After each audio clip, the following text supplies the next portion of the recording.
importante, los demás equipos ya sabrán qué dinámica van a establecer. Como reflexión, yo no estaría tan optimista.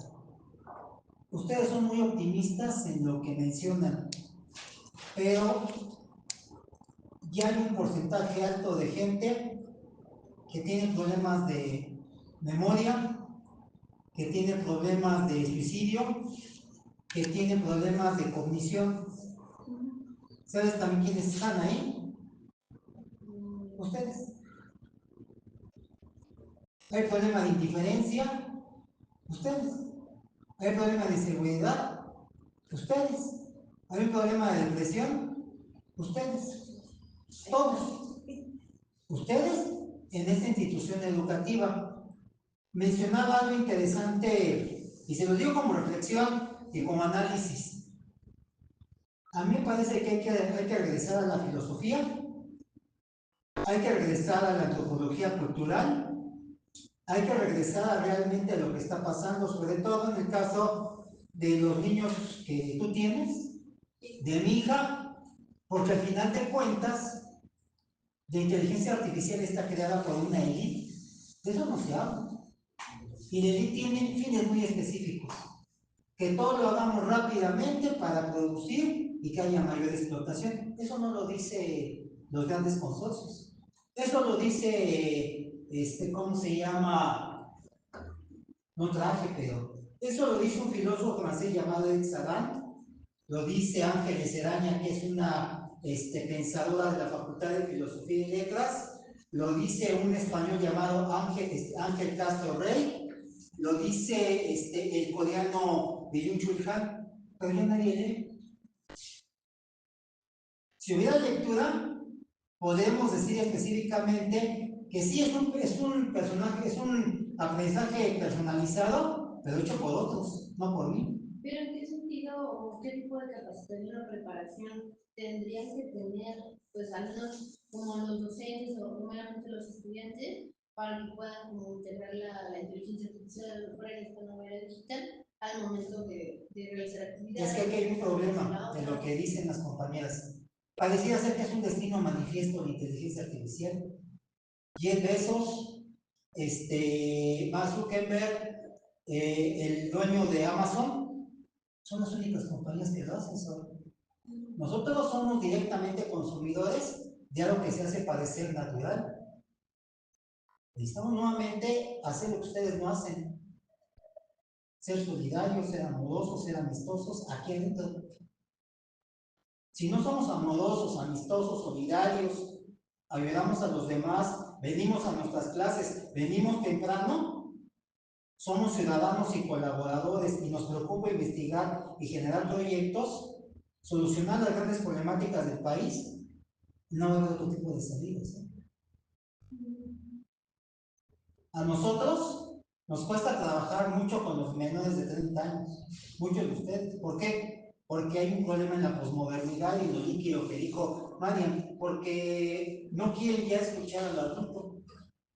Y yo me doy cuenta de ustedes y me doy cuenta de otros. Por eso yo no soy coercitivo aquí, porque entiendo que si yo soy coercitivo, no solamente no van a hacer nada, sino también va a haber problemas de relación con ustedes. ¿Pero entonces prefieres ser evasivo? No, prefiero ser reflexivo, para que esta visión reflexiva nos ayude a todos a ver hacia qué camino vamos a establecer. Si no, Donald Trump, que pertenece a la ideología de Zuckerberg, pues va a destruir este planeta.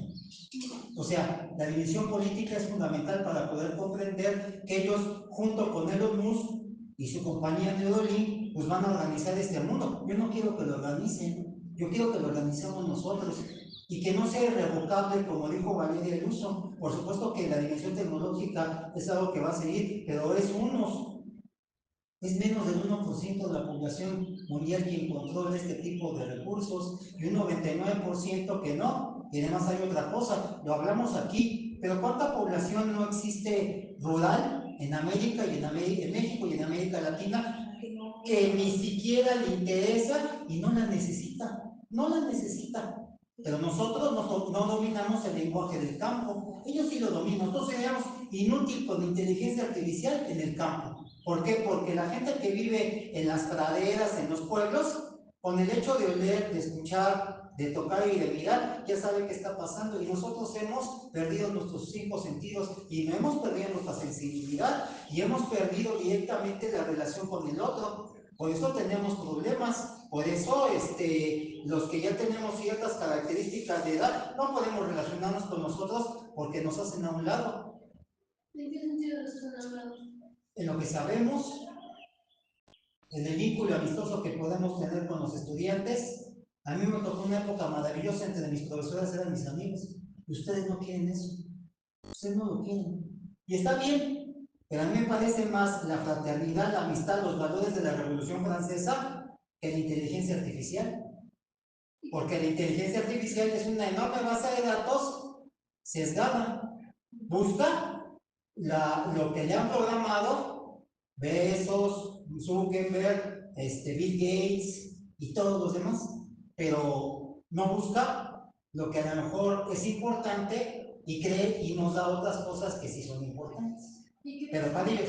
¿Y qué pasa, por ejemplo, con una persona que normalmente lee libros físicos, pero también ha tenido como ese contacto con la inteligencia artificial, más aparte tiene sensibilidad, tiene los valores presentes, tiene ética presente y se intenta tener una interacción con el docente? Pues por esto es una acción integral, pero nadie está haciendo eso. Esta escuela no lo está haciendo, la UNAM donde yo trabajo no lo está haciendo, la UVM donde yo estoy no lo está haciendo, la UVM está peor.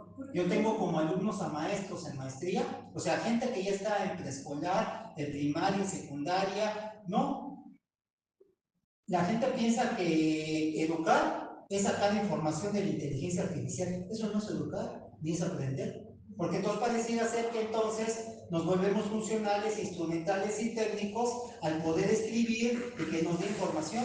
Eso no es educar. Educar es que respetemos al otro, le demos su espacio, que sepamos comprender las condiciones de enfermedad que tiene el compañero, ¿no? Entendamos que yo no le puedo exigir más, es decir, tener sensibilidad social. Eso no hay ni aquí ni en otro lado. ¿Y cómo usted ha identificado la sensibilidad social? Al menos, por ejemplo, aquí. ¿O el por qué no la ha detectado nada más? Mira, así, pero mira yo así. ¿Me ha hecho alguna intervención alguna vez? Yo he hecho intervenciones en Querétaro, en San Luis Potosí, en Toluca, de trabajo comunitario, yo me dedico a eso, pero yo siempre callé. ¿Quién sabe? Él es, porque él me sigue en Facebook y lo que yo escribo de crítica a la inteligencia artificial y de mis proyectos, Miguel los lee. ¿Por qué los lee? No lo sé. Pero aquí yo sí hablo de eso, es ir contra la corriente. Y tú sabes que ir contra la corriente es un problema, no es un problema político, porque si yo empiezo a enjuiciar la gran creencia, pues no tengo trabajo, solo. O sea, agarremos la onda un poquito, no tengo trabajo. De hecho, en su presentación del libro, cuando pasamos allá a hablar acerca de eso, ¿no? Usted me pasó adelante y en el micrófono sí mencionó como cierta, bueno, su crítica con referente a este tema. Cuando quiero golpear a la autoridad, lo golpeo.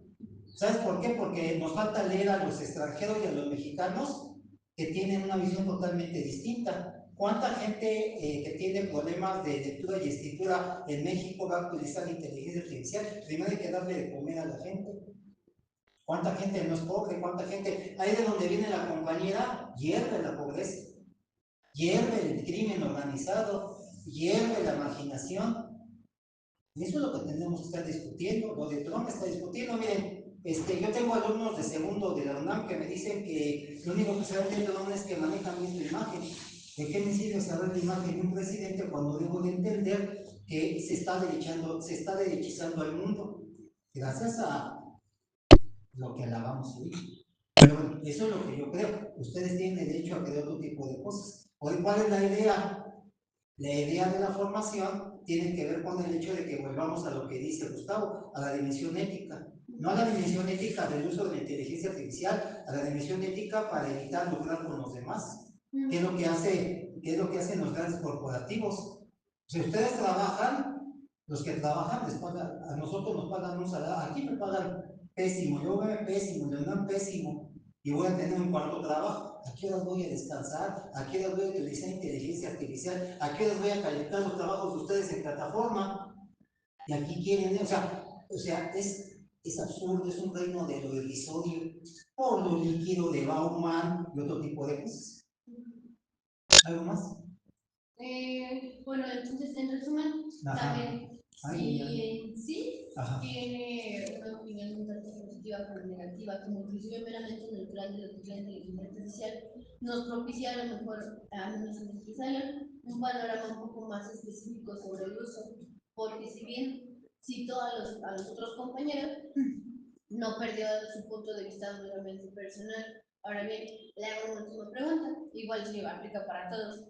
El hecho del uso de la inteligencia artificial propiciaría a lo mejor una manera un poco más independiente a la realización de actividades diarias o propiciaría, por ejemplo, a lo mejor mayor atención psicológica. ¿A qué me refiero? Por ejemplo, hay una aplicación donde te da consejos y te trata como de vincular con un terapeuta, propiciando tu número de teléfono, consejos, actividades donde puedas revisar que estás bajo supervisión y tiempos, para controlar a lo mejor la ira, o inclusive el apoyo emocional hacia una persona o meramente la investigación. ¿Usted utilizaría, independientemente del tipo de que se tenga, usted utilizaría esas inteligencias para impulsar un poco más a lo mejor los métodos de enseñanza? No. ¿Por qué? Si tú hablas de alguien que me recomiende un terapeuta, por ejemplo, me recomiende un profesor o me recomiende un contenido, ¿a quién le está autorizando? ¿Quién le autoriza a esta inteligencia artificial a decidir por mí? Más bien, ¿quién tendría que decidir? Lo dijo Miguel y yo. ¿Cómo decido? Que me vuelva a costar trabajo, como dijo su compañera, desde el abaco hasta la biblioteca. O sea, que yo decida mi camino. ¿Y usted le daría la oportunidad a la inteligencia artificial? No, porque lo que dice que los algoritmos hacen que... Exacto, pues el algoritmo te lleva a eso. Claro, si el algoritmo no te lleva a eso y fuera más libre, pues a lo mejor sí, pero no conviene que sea libre porque hay unos que deciden hacia dónde llevarte. Nos vemos porque queda bien su maestro por ahí.